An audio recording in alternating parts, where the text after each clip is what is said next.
Look at this painting. You may have seen it before. It draws thousands of visitors every year.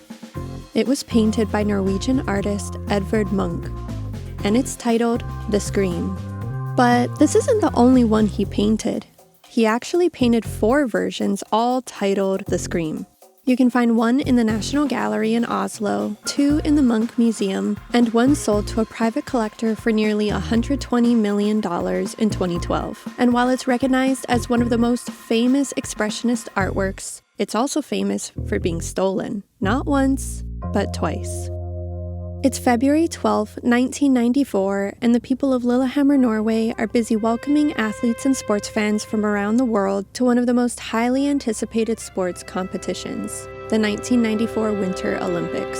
But the excitement and national pride that Norwegians felt by hosting the games would soon be overshadowed by an art heist that would embarrass the nation. On the morning of the opening ceremony, 2 men broke into the National Gallery in Oslo, stealing one of its most valuable paintings, the 1893 version of The Scream.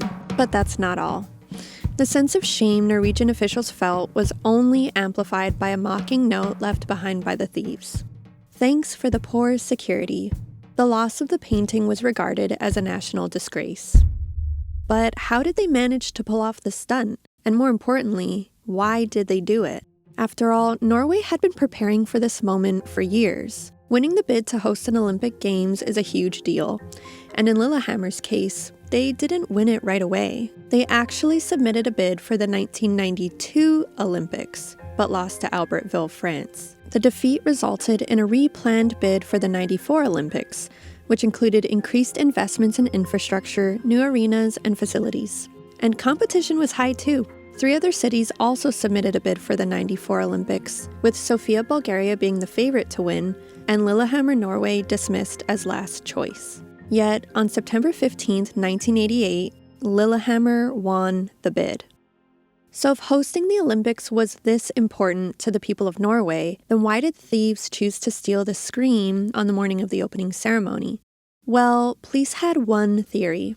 Thieves wanted to taunt Norway's cultural and political elite and steal the international spotlight.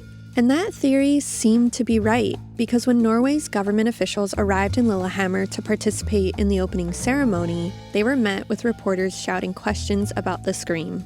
So how did they pull off the heist? Well, at 6:30 in the morning, an alarm went off alerting a security guard. The guard, who had taken this job just 7 weeks earlier, dismissed the alarm and reset it. Luckily, a police car making a routine patrol passed by and saw a ladder leading to a shattered window and radioed in the break-in. But by the time they got inside the museum, they were too late. Security camera footage later revealed 2 men climbing a ladder, smashing a gallery window, cutting the Scream off the wall with wire cutters, and then fleeing with the painting. It only took them 50 seconds to pull off the brazen heist. What remained was the infamous note and a country left in shock. To make matters worse, the museum's security was found to be worse than poor. In preparation for an influx of visitors, the National Gallery had moved the Scream from its original spot on the 3rd floor to the 2nd floor next to a window that opened to the street. This move made it more convenient for visitors, and at the same time, easier for thieves to steal.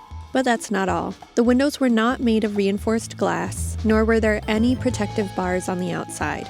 And as for the Scream, it wasn't bolted to the wall, but rather hung from a wire that had no connection to the alarm system. So now that thieves had the painting, what were they going to do with it? Because once a thief steals a famous work of art like the Scream, they only have a couple of options. They could sell it to a private collector or dealer through the black market. They could hold it for ransom. They could even use it as a bargaining chip in illegal deals. Or they could keep it.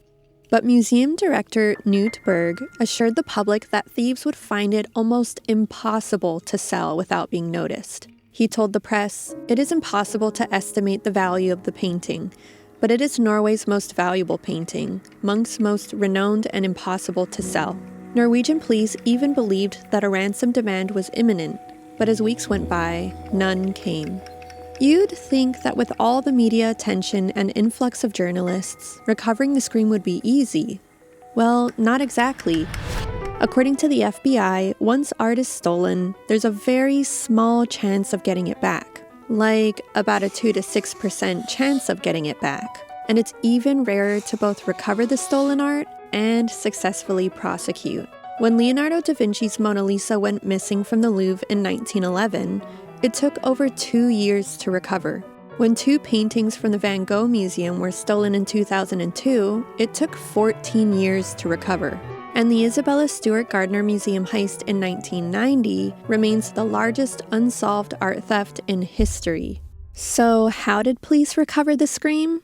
Well, shortly after the theft, Chief Inspector Leif Fleer contacted Scotland Yard's Arts and Antiques Squad for additional help. But before they started, police already had one natural suspect: Norwegian athlete and known art thief Paul Enger, who had already served time for stealing another Munch painting just 6 years earlier. But Enger denied involvement, despite videotapes confirming his recent visits to the gallery and a cheeky notice he placed in the Norwegian newspaper regarding the birth of his son. Enger declared, "Oscar Christopher arrived with a scream." But many also speculated that the theft was a publicity stunt, as an anti-abortion group claimed responsibility for the theft. Police eventually dismissed them, and 1 month later, the National Gallery received a ransom letter. Thieves demanded $1 million for the return of the Scream. The gallery refused to pay, so Scotland Yard developed a sting operation. Detective Chief Inspector John Butler of Scotland Yard assigned 2 officers to the case, Charles Hill and another known as Sid Walker. Hill took on the identity of Chris Roberts, an American art expert and representative of the J. Paul Getty Museum in California, while Sid Walker became his bodyguard. The 2 were able to establish contact with the thieves and offer $250,000 for the painting. It was a far cry from their $1 million demand, but they took the bait. On May 7, 1994, just 2 months after the heist, Hill was driven to a summer house where thieves brought out a painting wrapped in a blue sheet and laid it on the table. Hill verified the telltale candle wax strips by the painting's date, and the search was over. The 1893 version of the Scream had been found. But when it was returned to the National Gallery in Oslo, what was its condition? And were they able to successfully prosecute the thieves?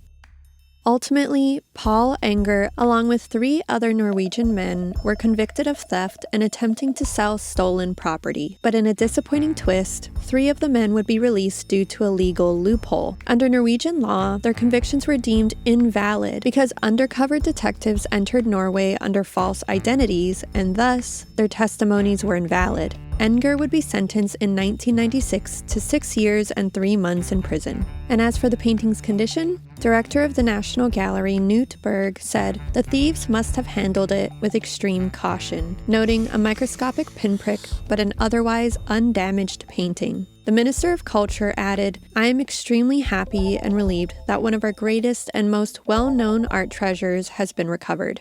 This has been an eye-opener."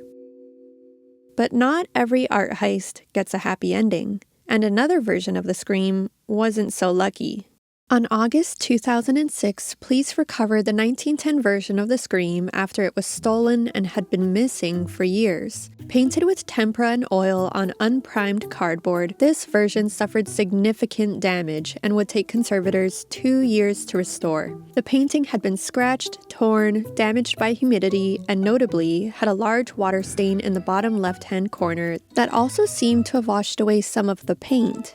But if someone was willing to risk everything to steal it, then why would they handle it so carelessly when it was in their possession? Because aside from the Scream's cultural value, it also has great financial value. In 2012, another version of the Scream, the 1895 version, sold at Sotheby's auction house to a private collector for $119,922,500. Yes, you heard that right. Nearly $120 million. But the thieves who stole this version didn't demand a ransom, and they didn't try to sell it elsewhere either. So this raises the question, what was their motive, and how did they do it? Well, unlike the 1994 heist, this one was a little more violent. It was 11:20 on a Sunday morning when a black Audi estate pulled up outside the Munch Museum in Oslo, Norway. Two masked men entered the museum and threatened guards with a .357 Magnum pistol. Speaking Norwegian, one of the men ordered guards and tourists to the floor. The guards were unarmed and complied. Museum visitors watched as robbers nabbed the 1910 version of the Scream, and on their way out, Madonna. Witnesses shared that no alarms went off, but that the thieves were clumsy, even dropping the paintings on their way out. Within moments of leaving, and afraid of hidden tracking devices, thieves broke the frames off of both paintings and made off in their getaway car. Remember what I said about the low probability of recovering stolen art? Well, despite police reassuring the public that they would recover the paintings, a few rumors managed to reach the press. While some speculated that the paintings had been smuggled into Eastern Europe by the Russian mafia, others were convinced that the paintings had been destroyed. Luckily, these were just rumors, and police were able to recover the paintings and prosecute those responsible. But it would take a 2 million Norwegian kroner reward, 2 million M&Ms, and 2 years for them to solve the case. So how did they do it? When Oslo police arrived, veteran detective Edvard Munch led the investigation. CCTV footage and images taken by bystanders failed to give a clear view of the robbers' faces. But not to worry, it wouldn't be long until they had their first clue: the getaway car, found 10 minutes away from the museum. The car had been abandoned, the robbers and the paintings were gone, and it had been sprayed inside and out with a fire extinguisher to erase any fingerprints or DNA. Days later, police received several suspects' names from contacts within Norway's criminal underworld. And while Paul Enger, the man previously convicted for stealing paintings by Munch, would be an obvious suspect, he maintained his innocence. Enger said, "Weapons are not my style. I have always used the methods of a gentleman." The next update would come over a month later, when police were tipped off about a meeting in the countryside. They didn't know it then, but it was at this meeting point that thieves were moving the two paintings to a new location. Then on April 8th in 2005, about 8 months after the robbery first occurred, police finally made their first arrest. But at this point, the paintings were still nowhere to be found. So 2 months later, Oslo's government posted a reward for 2 million Norwegian kroner for information leading to the recovery of the paintings. Then a year later, in 2006, 6 suspects were arrested, though only 4 were charged and sentenced. After appeals trials, the man who planned the heist was sentenced to 9 years. One of the 2 thieves inside the museum was sentenced to 5.5 years. The getaway driver was sentenced to 9.5 years, and the man who provided the getaway car was sentenced to 4 years. And as for the second thief inside the museum, police believe that he died of a drug overdose before he could be officially charged.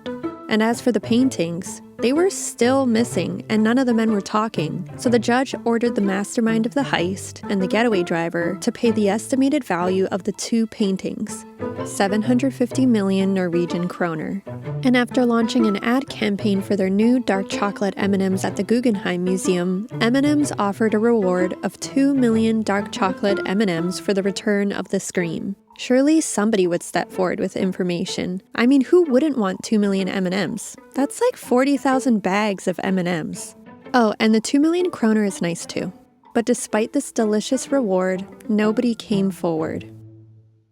But the question still remains, if they didn't want to tell police where the paintings were, and they didn't want the 2 million kroner reward, or the 2 million M&Ms, then why did they steal it in the first place?